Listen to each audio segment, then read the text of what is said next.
तो जितेंद्र जी बहुत बहुत बधाई आपको।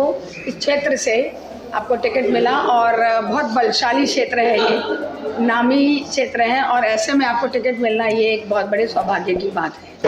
और जैसा कि मैंने आपके बारे में थोड़ा बहुत जितना जाना है उसमें आपका जो वर्चस्व है यहाँ पे काफ़ी फैला हुआ मुझे दिखाई और सुनाई भी पड़ा है। मैं पहले भी जब यहाँ पर इटावा आई थी और प्रदीप जी से मेरी मुलाकात हुई थी तो मैंने आपके विषय में बहुत सारी चीज़ें मुझे पता चली। मैं गली गली क्षेत्र गई थी तो पता चला कि आपको ही लगभग यहाँ से उम्मीदवार यहाँ से चुना जाएगा।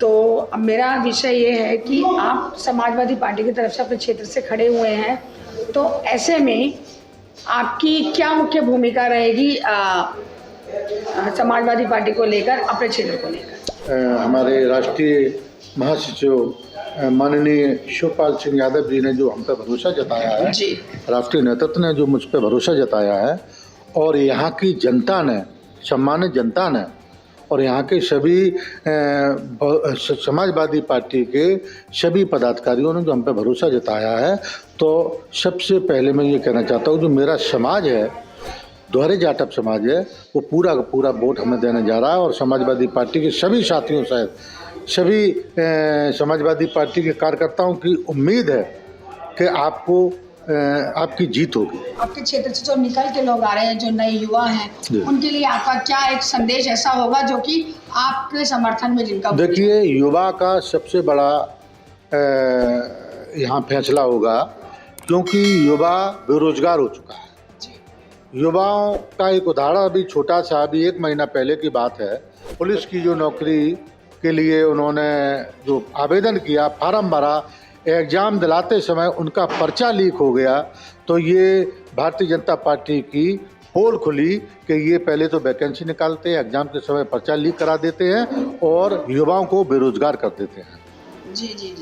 और जो यहाँ पे जातिवाद का जो मुद्दा है, जो आए दिन समय पर उठता रहता है और लोग कहते हैं या अन्य विपक्षी पार्टियां कहती हैं कि समाजवादी पार्टी ने सर्व समाज का सम्मान हमेशा रखा है। माननीय नेताजी ने हमेशा सर्व समाज का सम्मान रखा है।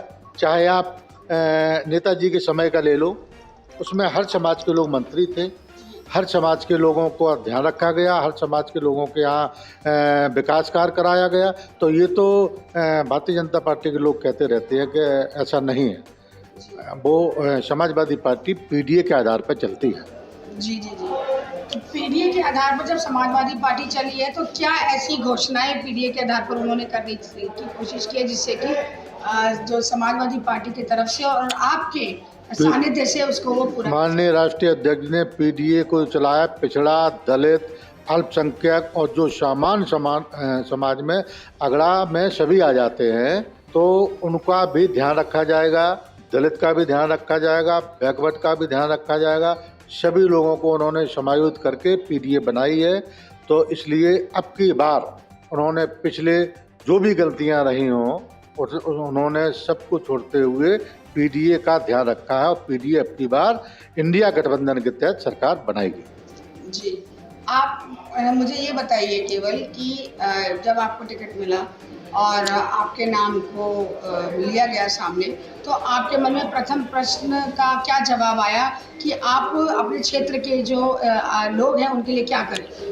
जो उन्होंने हम पे विश्वास जताया है, तो मैं दलित, शोषित, वंचित लोगों का ध्यान रखेंगे, उनका सम्मान रखेंगे, उनका काम कराएंगे। जैसे जमुना तलहटी पे जब बाढ़ आती है, वहाँ के हमारे गरीब लोग वहाँ जगह छोड़ के बेचारे ऊपर बसेरा करते हैं। सबसे पहले मैं जमुना के किनारे लोगों का ध्यान रखेंगे, उनका विकास कार्य कराएंगे, उनको आवास दिलाने का काम कराएंगे। यूपी के अंदर जैसे आपने जाना है कि महिलाओं के ऊपर काफ़ी हद तक बहुत सारी दुर्व्यवहार होता है, तो आपकी पार्टी अखिलेश जी के नेतृत्व में आपका क्या सहयोग रहेगा कि महिलाओं के लिए क्या ऐसी सुरक्षा कराई जाए जिससे कि आगे उनको? समाजवादी पार्टी ने और इंडिया गठबंधन ने हमेशा महिलाओं का ध्यान रखा है और हम लोग परम पूज्य बाबा साहब के अनुयायी हैं। जी, बाबा साहब ने जो महिलाओं को सम्मान दिया है उसी स्तर पर हम भी चलेंगे। सबसे पहले महिला को सम्मान दिलाएंगे, ऐसी सांत्वना जिससे कि महिलाओं के लिए, जैसे मोदी जी ने उज्ज्वला गैस का एक करवा दिया, तो आप लोगों के कार्य क्षेत्र महिलाओं के लिए क्या एक विशेष? महिलाओं का हर क्षेत्र में समाजवादी पार्टी ध्यान रखती है। जी। समाजवादी पार्टी ने चाहे बेटियों को जैसे हैं या इंटर कॉलेज की लड़कियों का सबका सम्मान रखा है, उनको कंप्यूटर दिलवाए और भी चीज़ें मुहैया करवाएं, तो ये समाजवादी पार्टी काम करती है। भारतीय जनता पार्टी तो आपने उदाहरण देखा होगा, जब जिला पंचायत का ब्लॉक प्रमुख का चुनाव चल रहा था, एक महिला वो कहाँ की थी, उनका तो कपड़े भी उतार दिए थे, इतना उनका चीर हड़क करके भारतीय जनता पार्टी ने जो महिलाओं का उत्पीड़न किया है, उनको हम सम्मान दिलाने का काम करें। जी जी जी। तो आपका बहुत बहुत धन्यवाद कि आपने हमसे दो शब्द अपने हमारे चैनल नेशन 24 के अंतर्गत रूबरू हुए। आप हमारे पास से, और मैं चाहती हूँ कि आप ज़मीनी स्तर पर जो आप कार्य कर रहे हैं उसमें आपको विजय मिले, और आप सदैव महिलाओं की सुरक्षा के लिए और अपने क्षेत्र की सुरक्षा के लिए, यूपी की सुरक्षा। सबसे पहले तो मेरा एक उदाहरण है। जी बताइए। मेरी पत्नी ब्लॉक प्रमुख हैं एशिया के प्रथम ब्लॉक से। अच्छा। जो एशिया का प्रथम ब्लॉक है, वहाँ से हमारी पत्नी महिला ब्लॉक प्रमुख हैं। उन्होंने पवित्रा देवी काम कराया, चाहे नाली का काम हो, खरंजा का काम हो, इंटरलॉकिंग का काम हो, लाइट का काम हो, ये उन्होंने काम रखा। जी जी जी। तो उनके लिए भी बहुत बहुत बधाई। और आप इस वीडियो को उठाकर चले हैं कि आपको आगे क्षेत्र में आगे बढ़ना है। जी। तो हमारी शुभकामनाएं आपके साथ है, आपकी विजय हो, हम तो यही चाहते हैं। हमारे चैनल के माध्यम से आपको दिन रात जो भी आपकी कार्यशैली है उसको हम दिखाने का ज़्यादातर प्रयास करेंगे। आपका बहुत बहुत धन्यवाद।